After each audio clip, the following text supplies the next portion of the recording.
I'm Tristan King.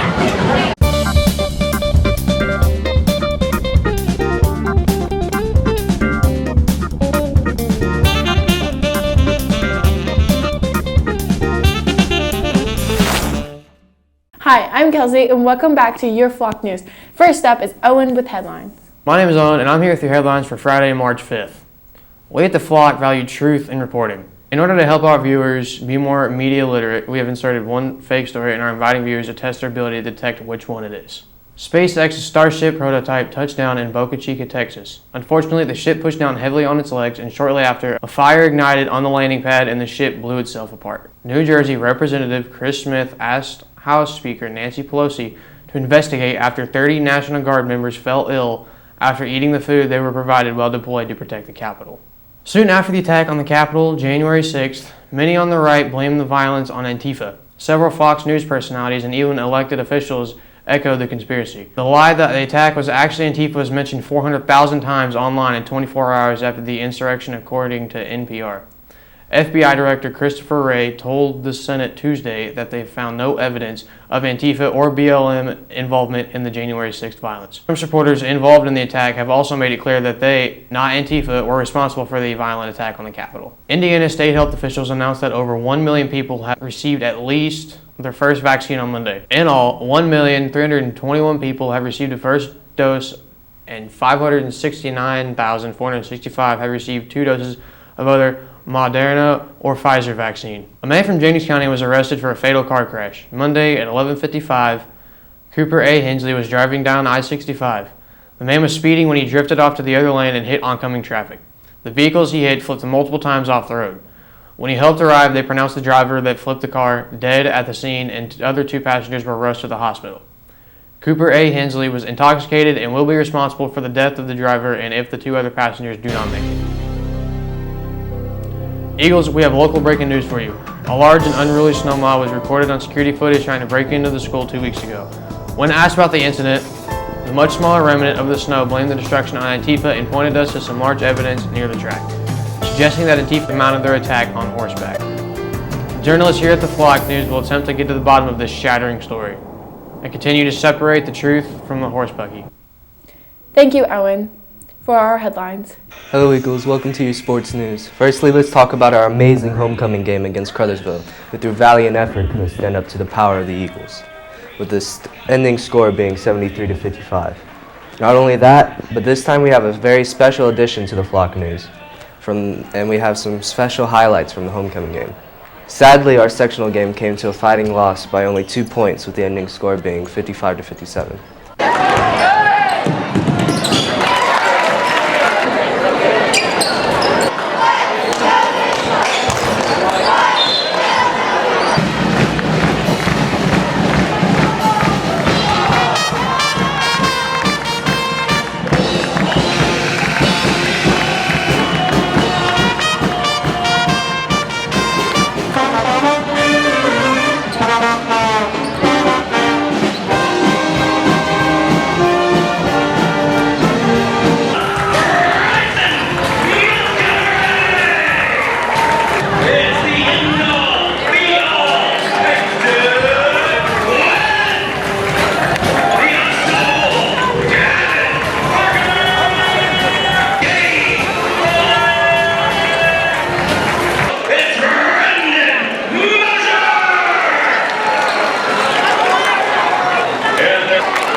We also have Owen for Indiana Legislation Branch.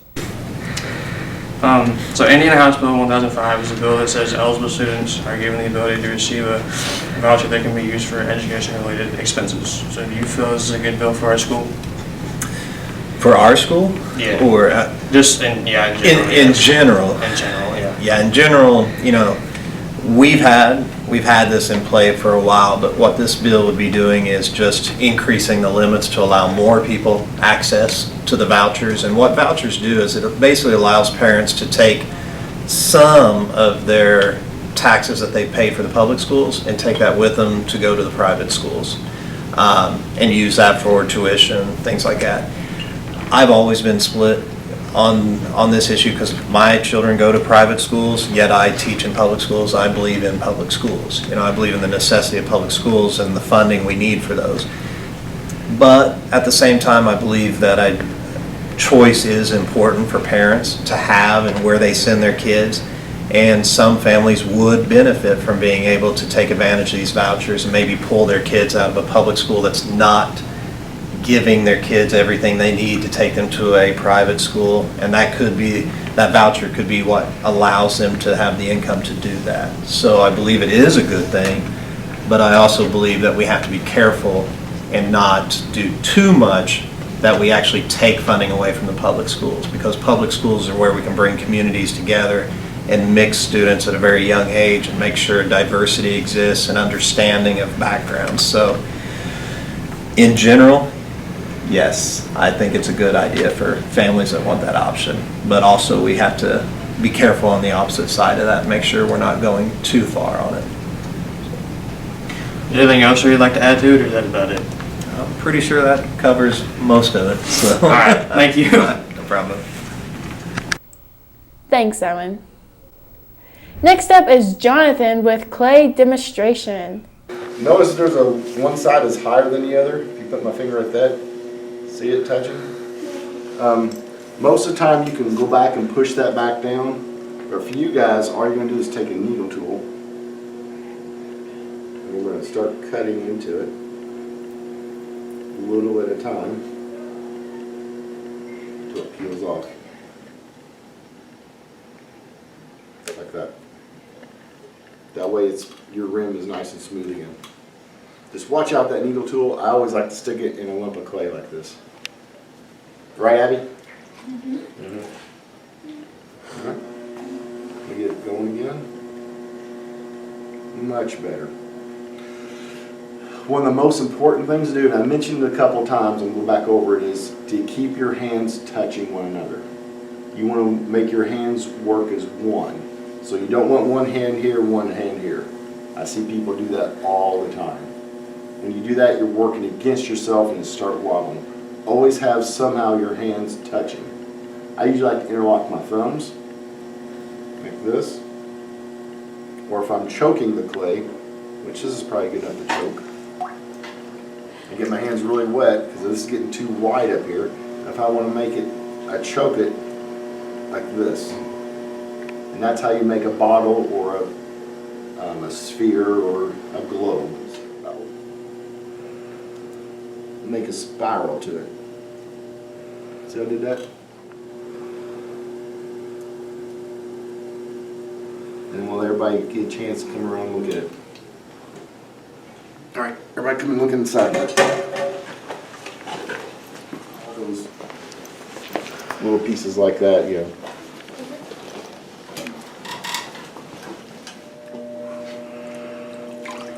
A little faster. Like I said, about medium speed.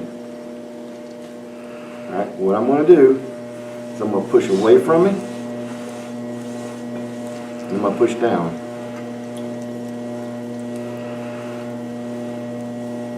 See, I'm not letting that clay move my hands. In college, we had a guy come in and do a demonstration of pottery wheel who had no arms. He did everything with his feet. It was the most amazing thing I've ever seen in my life. I'll do it again. Look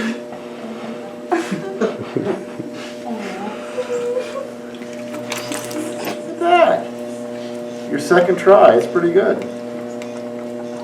Alright, now slowly let your hands off.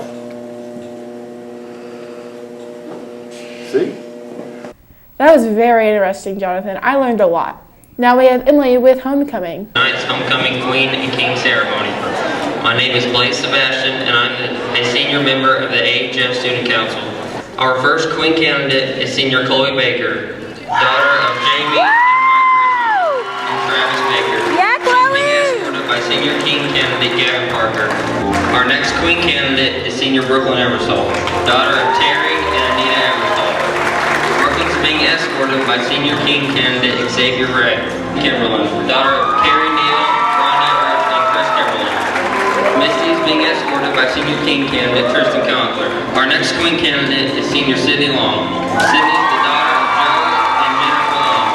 Sydney is being escorted by senior king candidate Brendan Mosier. Our final queen candidate is Senior Kendall Smith. Kendall is the daughter of Curly and Jenny Smith. Kendall is being escorted by senior king candidate Hunter White.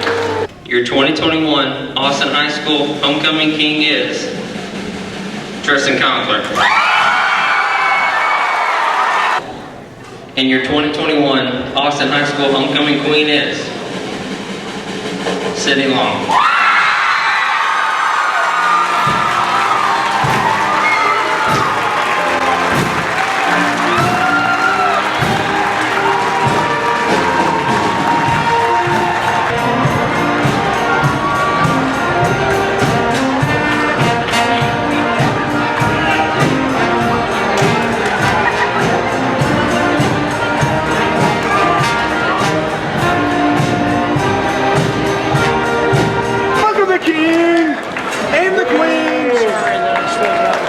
Girl, I am completely shocked. I didn't expect to win. This is awesome. I've been doing this all 4 years. I've been looking forward to this my whole high school career. I'm the queen, Sydney. I'm Tristan King. We would like to congratulate the king and the queen of homecoming. Now, a little bit of relaxing, cute and adorable, and some loving goats.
So cute. We would like to give out a special thanks for the person who set up the teacher appreciation poster in the Great Hall, and to all of the students who wrote their teachers a loving note. Thanks for watching. Soar high, Eagles!